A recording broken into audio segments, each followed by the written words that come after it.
We have always been fascinated by our existence. Of all the wonders of creation, life is the most mysterious. And of all creatures, we are the most special. Surely there has to be a reason. Religion offers a simple explanation. God created everything, and only God knows why we are here. Science came to a different conclusion. It found no evidence for a grand plan. Yet recent discoveries have made scientists think again. It seems ancient notions may be closer to the truth than science has ever imagined. Perhaps there is, after all, a creator, and creation may not be what we think it is.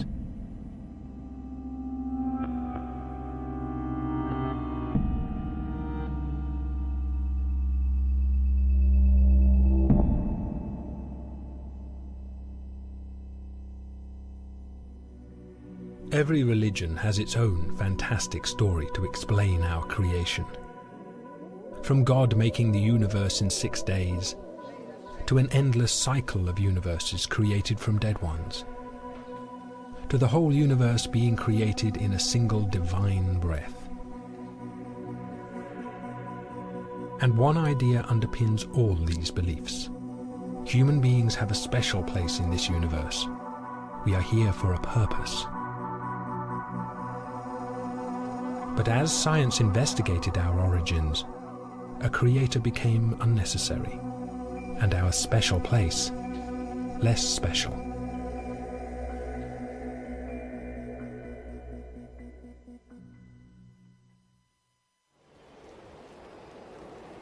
Historically, we humans have undergone a series of demotions, a series of blows to our ego. First, we sort of took for granted that everything was centered on us. Most religions and mythologies sort of reflect that. And then, of course, we realized that the world was much bigger than we thought. We realized that we're not the center of the universe, we're just living on a spinning ball, which is one planet among many, in a solar system among many, in a galaxy among many. So, you might think at that point we should all just commit collective suicide and depression. When cosmologists investigated our creation, they uncovered a process guided by the laws of physics. In the beginning, there was gas, made of simple atoms. Over time, stars transformed these elements into complex atoms. As these heavier atoms spread throughout the universe, they combined to create everything we can see. This whole process was driven not by a creator, but by fundamental physical laws, the laws of nature. Among these laws were values for the speed of light, the force of gravity, and the charge carried by electrons. The difference between the law of nature and the law of the land is that, no matter what your political persuasion is, we all obey them, whether we like it or not. There's no exceptions to the laws of nature. The precise values for the fundamental laws of nature were set at the very beginning of our universe, in the Big Bang. The rest was just mathematics. The Big Bang was, in a sense, rather simple. You can write down a rather short recipe. From that, you could, in principle, if you had a powerful enough computer, work out what would happen and end up with something rather like our universe. But could it really be that simple? Mathematics might explain how planets form, but not everything. Surely the evolution of life was still mysterious, still special. People think that mathematics is complicated. Mathematics is the simple bit. It's the stuff we can understand. It's cats that are complicated. I mean, what is it in those little molecules and stuff that make one cat behave differently to another, or that make a cat? You know, how do you define a cat? I have no idea. Yet in 1970, John Conway showed that even though life may be baffling in its complexity, the complexity arises from simple rules. The evidence came from a game whose results were so unpredictable that they called it life. Life had the most basic of ingredients, a board with a grid of squares filled with counters. The fate of each counter was governed by rules. Unlike our universe, there were just 3. I had this idea that if you had simple rules, but not too simple, then probably complexity would just develop. We tinkered with the rules and played around and hoped something interesting would happen. And eventually we settled on a particular set of rules that we did. They were sort of slightly modelled on real life. The 3 rules they arrived at were the equivalents of birth, death, and survival. What would happen to any particular square depended on its neighbours. An empty square with exactly 3 counters around it would give birth, so a new counter is added to the board. Any counter with too few neighbours would die of isolation and be removed from the board. A counter with too many neighbours would die of suffocation and also be removed. And any counter with just 2 or 3 neighbours would survive, staying exactly as it was. With only these most basic rules, unpredictable and complex patterns evolved. The board seemed to produce creatures from nowhere. Creatures that crawled.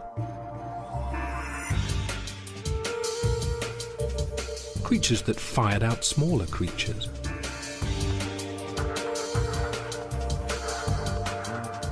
Pumps that looked like a primitive heart. Creatures that spewed out an endless chain of offspring.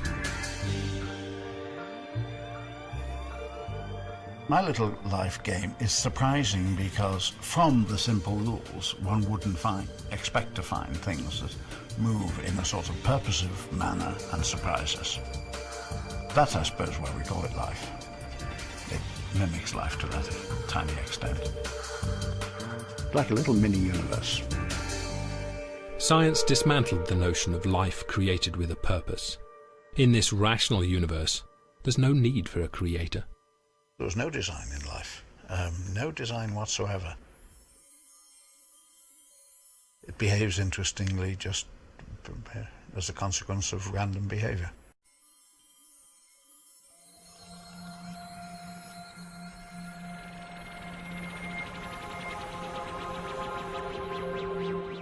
In this random universe, there is no special purpose in our evolution. We are simply the result of atoms, time, and mathematics. Yet some cosmologists still see a greater meaning in our existence. They do not agree that we are coincidental to the universe. The universe, they argue, is irrelevant without us. If you look at the cosmos, right, sure, we're small, but suppose there were no life in the universe. Wouldn't all this beautiful stuff out there be a complete waste if there were no one there to behold it? I think so. I think it's only life which gives any sort of meaning to the universe. And particularly if we turn out to be the only life in the observable universe.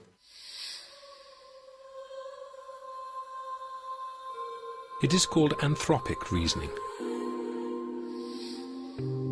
Our creation is still driven by mathematics and the laws of nature. But there is something mysterious, indeed very special, in the laws of nature themselves.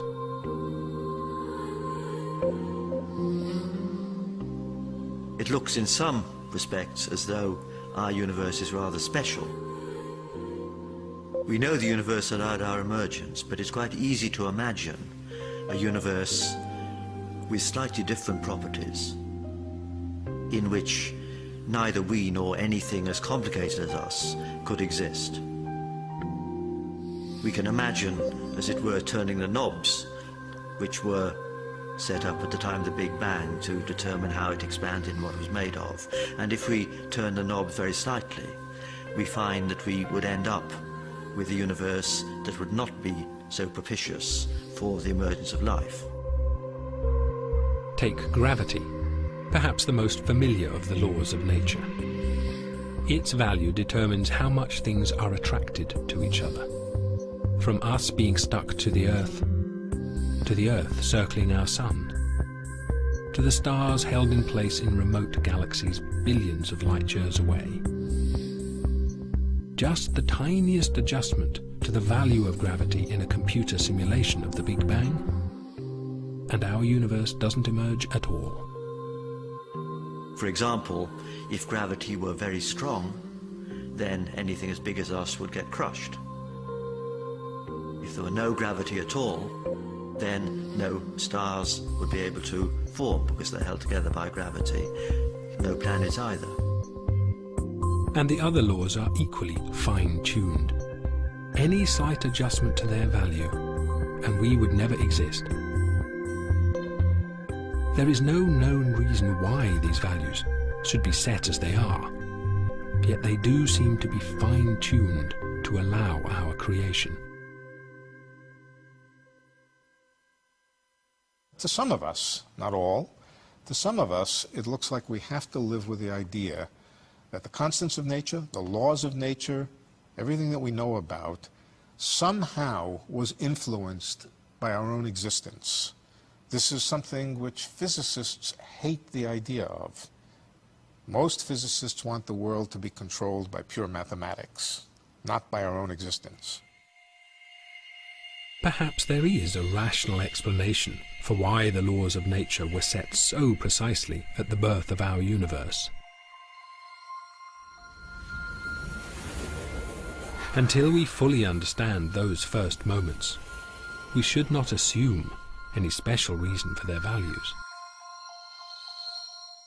When we trace cosmic history back towards the so-called Big Bang, as we get closer to the very beginning, we become more and more uncertain.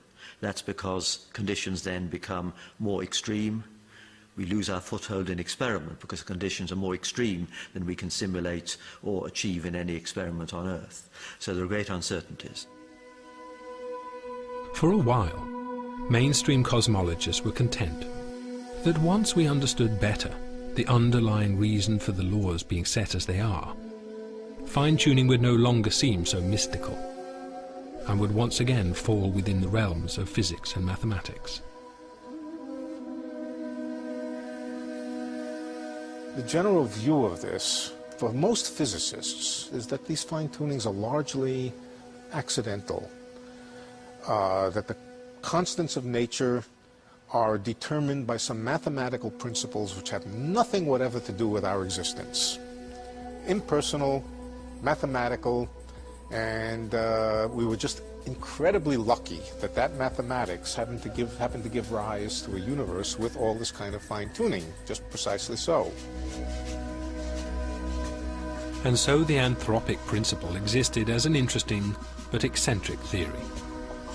But then, quite unexpectedly, a completely new law of nature was discovered, and our universe relied on this law being so precisely tuned that it seemed no rational theory would ever explain it.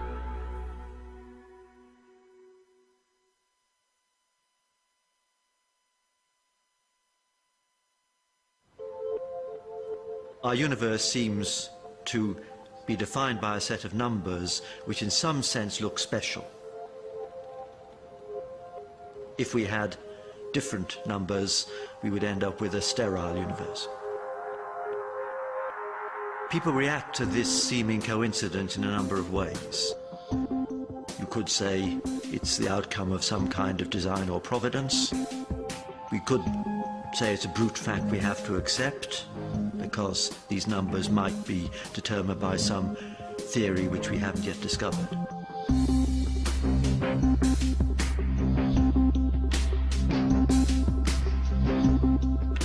For a while it was possible to believe that the laws of nature were not so precisely set as to require the hand of a creator. But then a completely new fundamental property of the universe was discovered. An anti-gravity force present in space itself. It is called the cosmological constant, and when cosmologists calculated its effect on the evolution of the universe, they realized it had to be very finely tuned indeed. The fine-tunings, how fine-tuned are they? Most of them are 1% sort of things. In other words, if a thing is 1% different, everything is bad. And a physicist could say, maybe those are just luck. On the other hand, this cosmological constant is tuned to 1 part and 10 to the 120, 120 decimal places. Nobody thinks that's accidental. That is not a reasonable idea, that something is tuned to 120 decimal places just by accident. That's the most extreme example of fine-tuning. No force in the history of cosmology has ever been discovered to be that finely tuned. The cosmological constant needs to be set to 1 part in a trillion, trillion, trillion, trillion, trillion, trillion, trillion, trillion, trillion, trillion. Otherwise the universe would be so drastically different that it would be impossible for us to evolve.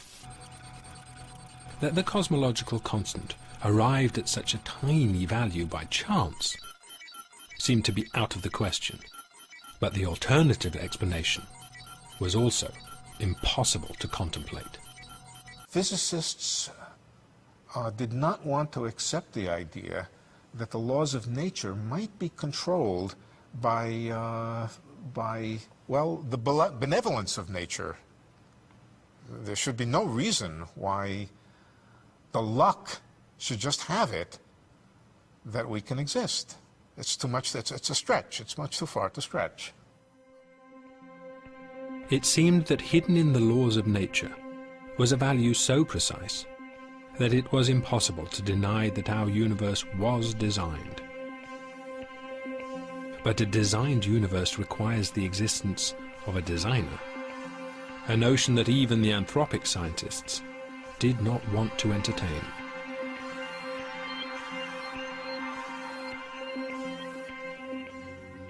There's some people who love mystery and really enjoy not having all the answers.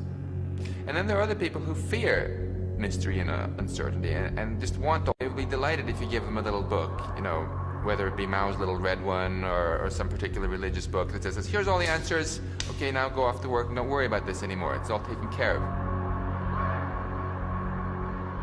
Many people find a certain security and solace in that. The scientists were between a rock and a hard place. Their own discoveries were pointing them towards an intelligent designer. This is its dislike of mixing religion into physics. I think they were somewhat afraid that if it was admitted that the reason the world is the way it is has to do with our own existence, that could be hijacked by the creationists, by the intelligent designers. And of course, what they would say is, yes, we always told you so. There is a benevolent somebody way up high in the universe who created the universe exactly so that we could live. I think physicists shrank at the idea of getting involved in such things.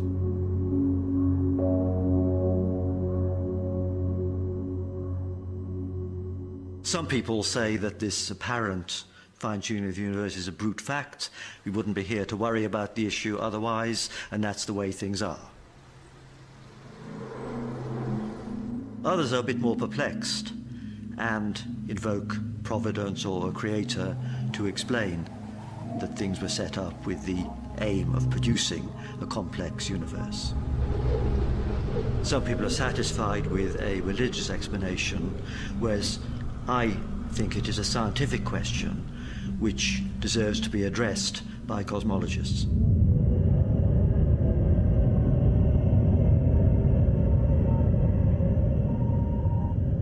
And cosmologists have found a solution to the fine-tuning problem. It is simple and elegant, but it requires a leap of faith as profound as any religious belief. If our planet is not alone, if it is one of billions of planets, orbiting billions of stars in hundreds of billions of galaxies inside our universe, could our universe also be one of many? It may turn out that our concept of the universe, as astronomers see it now, is a very restrictive one. And what we have traditionally called our universe is one of many. If there are other universes, their laws of nature could all be set differently in their own Big Bangs. If there have been many Big Bangs, and if, and this is the second assumption, the outcome of those Big Bangs were universes governed by different physical laws,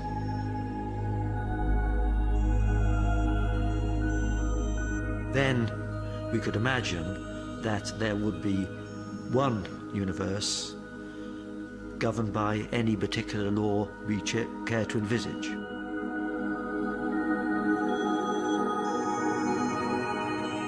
And therefore, it would not be at all surprising if there should be one universe that was tuned.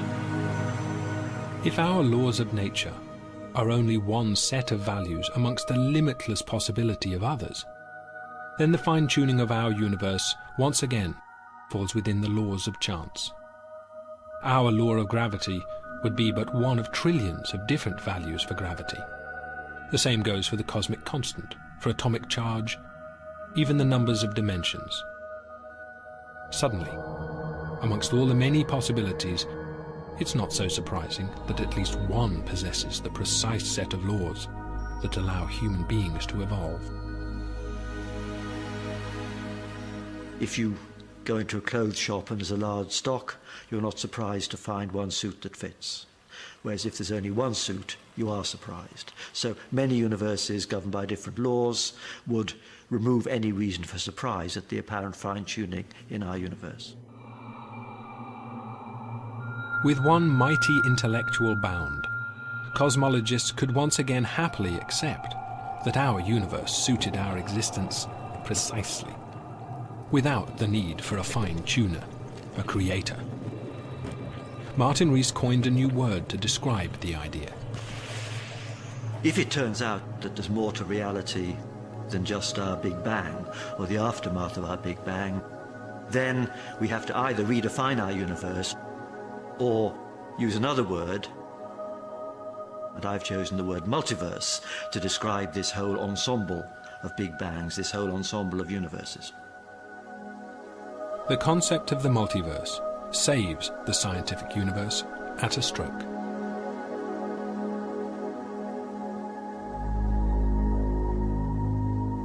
We now have a natural mechanism to explain why there is all this diversity out there, which in turn eliminates the need for the fine-tuning that some people might have liked because it would say that there was a fine-tuner.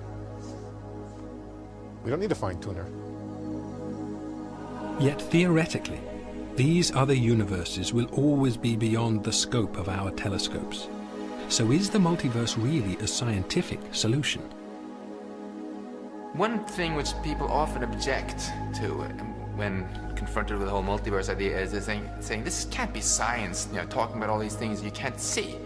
If I have a theory involving entities that I can never touch, never measure, never observe, that's not science then, is it? And I'd say quite to the contrary.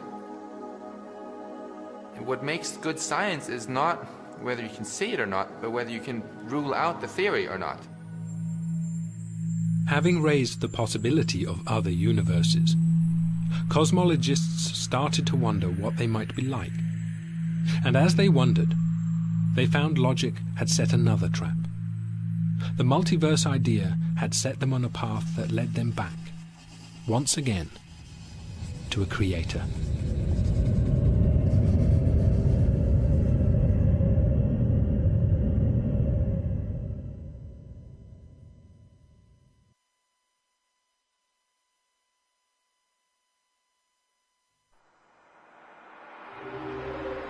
To avoid the conclusion that an intelligent force had had a hand in our creation, cosmologists invoked the principle of multiple universes. But what potential might those other universes hold for the evolution of complexity? We have no idea how much variety other universes might display, and since we have no contact with them, all we can say is that there must be certain potential for complexity in those universes.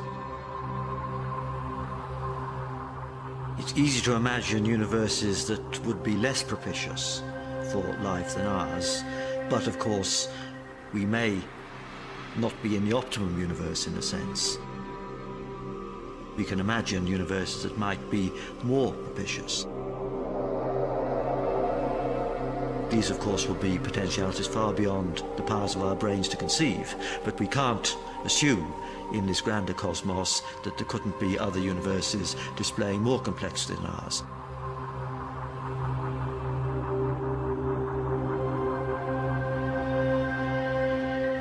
Although we are completely cut off from these other universes, it's not impossible that one day we might be able to prove their existence.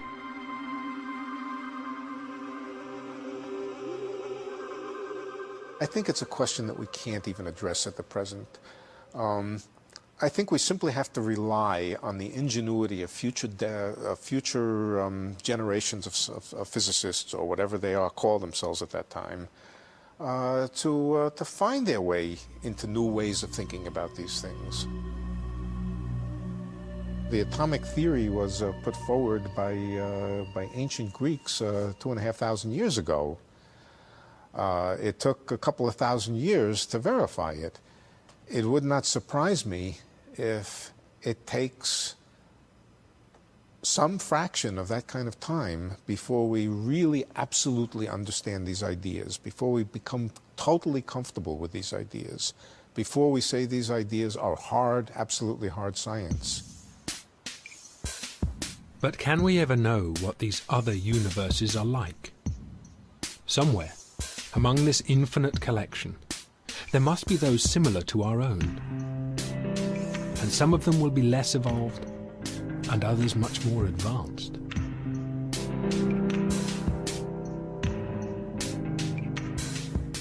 We have some concept of how on Earth life has evolved and has from simple beginnings led to creatures like ourselves with at least a certain level of intelligence. There seems to have been a gradual increase in intelligence, and human beings at some stage surpassed other creatures, but we have no idea how inevitable that was. The 4 billion years of Darwinian evolution are now part of common culture, but most people nonetheless tend to think that human beings are in some sense the culmination. There's no particular reason to think that intelligence couldn't develop further. Astronomers know that our sun is less than halfway through its life. It'll be 6 billion years before the sun flares up, engulfing the inner planets, vaporizing any life that remains on Earth.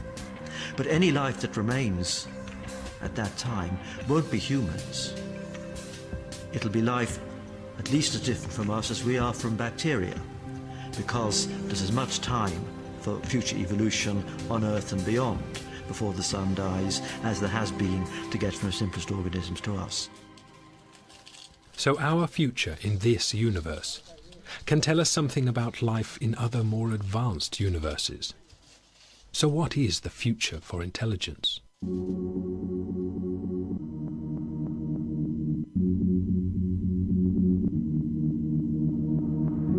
I think we have the most complex nervous system on Earth. Related to that, we may consider us as the most intelligent species on Earth. Maybe in the universe, at least our universe, that could be.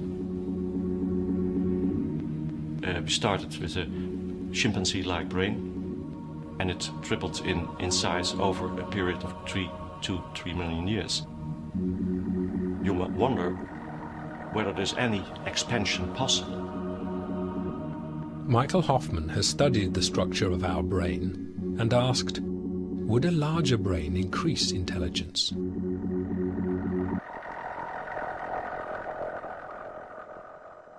We did a study by comparing brain structures in primates, starting from very small, relatively primitive primates up to human beings. What you can do then is to extrapolate these findings to creatures which even have a larger brain than we had. To our surprise, after a particular brain size, something strange happened.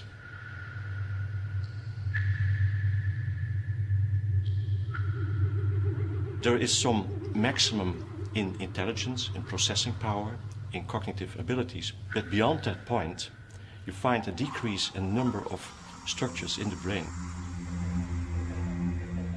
It will go along with a decrease in processing power and information processing, and therefore also with intelligence.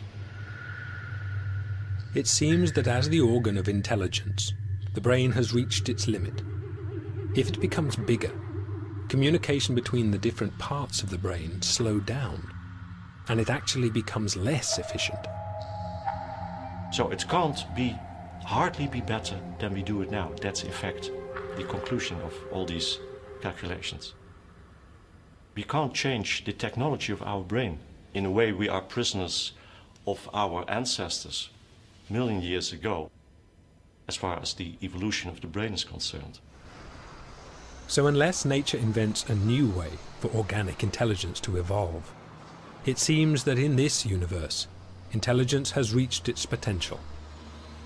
But some scientists see organic intelligence as only the first stage in evolution, and the next stage, they believe, has already begun. For the first 3 or nearly 4 billion years, the driving force of increasing complexity on Earth was evolution, natural selection, sexual selection.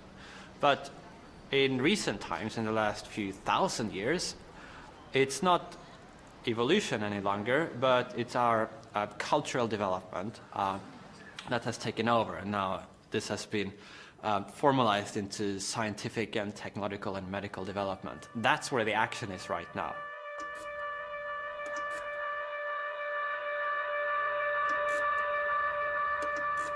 If we become more intelligent, it is because we will learn to use technology or maybe medicine to enhance our own intellectual capacities.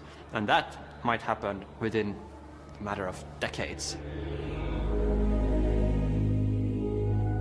In all these different ways, human beings will use their technical ingenuity to change and modify their own nature. That's the transhuman phase of our development, which we're just beginning to enter at the dawn of this new millennium. Technology already infiltrates almost every aspect of our lives. But philosophers like Nick Bostrom believe that technology could gradually replace our lives, and that the change will be almost imperceptible. A lot of people might choose to change to a different medium, computational hardware medium, where you wouldn't suffer aging, where your processes of thinking could be speeded up enormously, where you could transport yourself at the speed of light as information pattern, where you could make copies, backup copies of yourselves. You would start by replacing a small bit of the brain, maybe a single nerve cell, with a computer processor that would do the same thing, and then you could replace larger and larger parts, and eventually you would consist of silicon.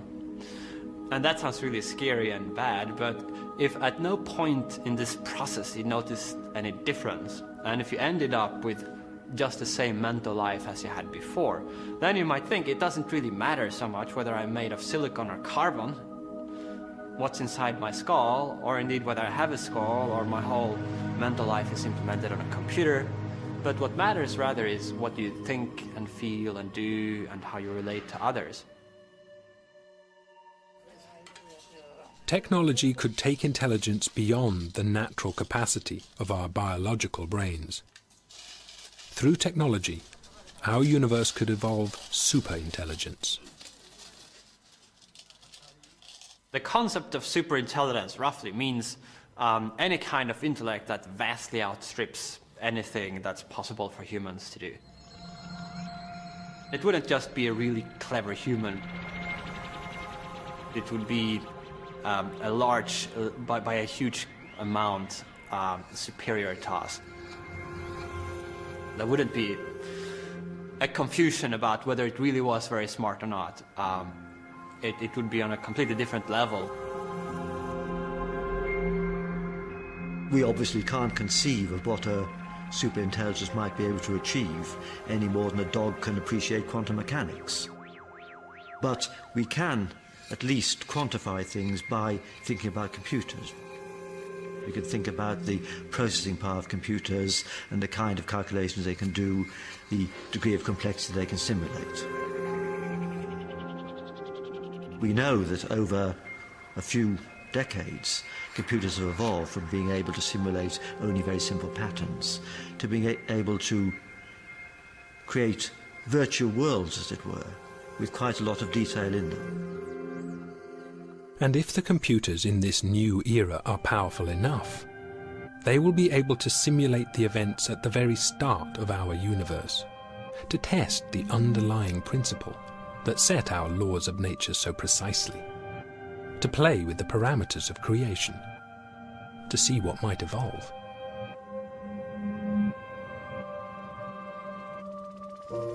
If that trend were to continue, then we can imagine computers which will be able to simulate worlds perhaps even as complicated as one we think we're living in.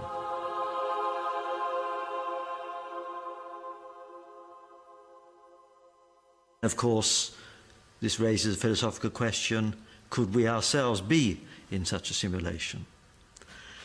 Could what we think is the universe be some sort of vault of heaven rather than a real thing? In a multiverse, there would almost certainly be beings that have evolved intelligence way beyond ours, with the power to run immensely complicated simulations. Our whole universe could be one of those simulations. So where does that leave us? In a sense, we could be ourselves the creations within this simulation, I suppose. Being the work of a creator, a god. Logic has taken science back to where it started. Could our superintelligence be the god we have always imagined?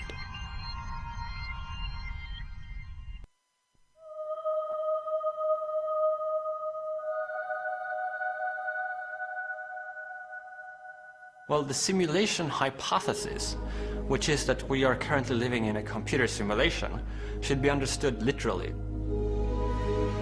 It's not just in a metaphorical sense, whereby one could view the universe as a simulation, but literally we would be living in a simulation created by some advanced civilization in a computer that they have built in their universe. And everything we see and our brains themselves would just be parts of this simulation. And if we are simulations, might we have been simulated for a purpose? Might our existence not be down to chance? Might there after all be a creator with a grand design, just as our ancestors believed?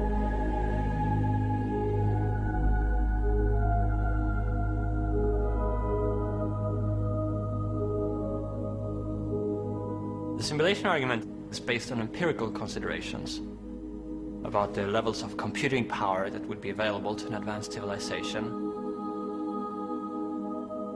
Of course, it couldn't even be conceptualized before we had concept of a computer.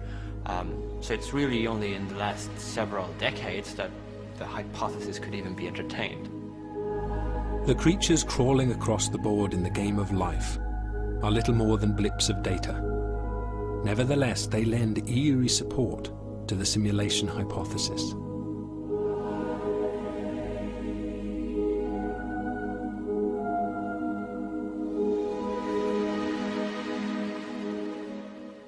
The rules of my life game are tiny, trivial things. And the rules, you know, of the real universe are so hard that we've been trying to understand them for thousands of years, and, you know, haven't finished yet by any means. So one can't really expect too much, but already these tiny, trivial laws exhibit interesting behavior.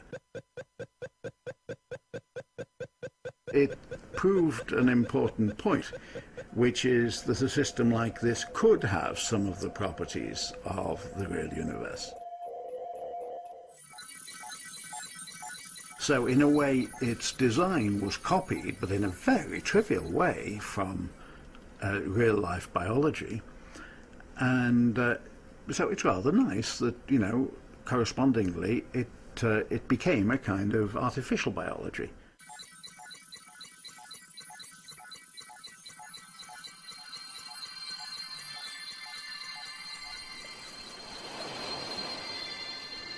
We can't be certain to what extent the actual laws governing the natural world are similar to those in the game of life.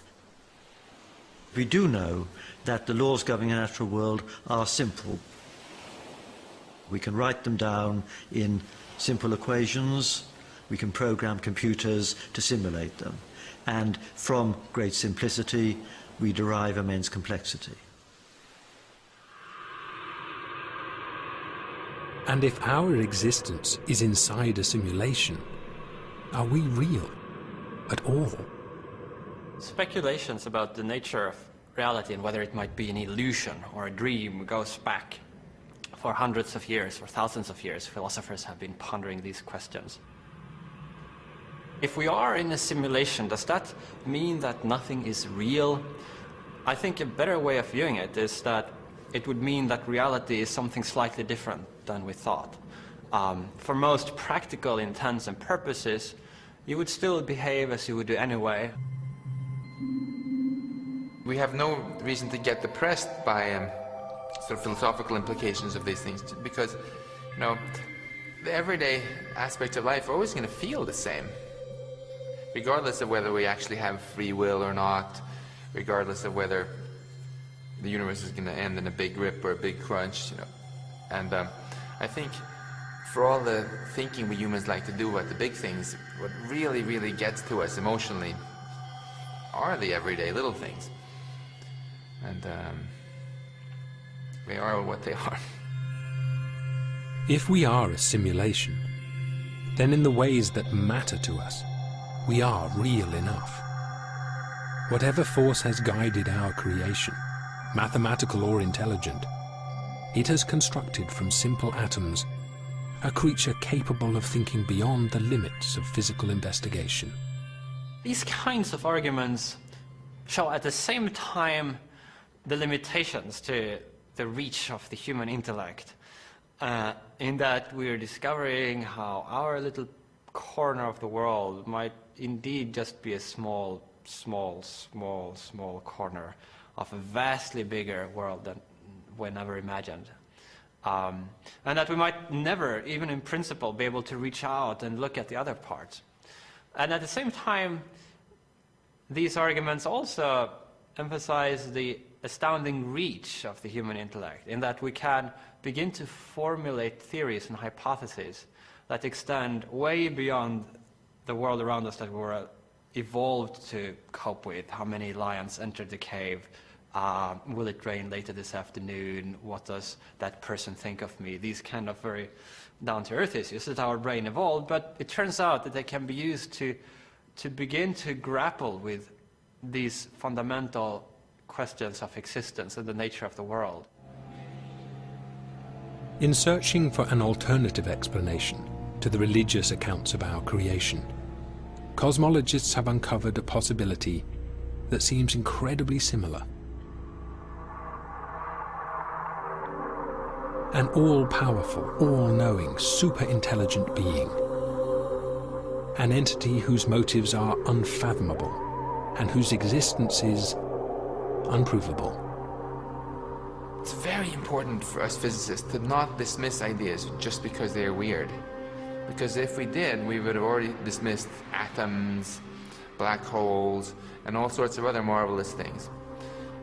And actually, you know, when you ask a basic question about the nature of reality, you know, don't you expect an answer which is a bit weird? I think anything but weird would be a big letdown.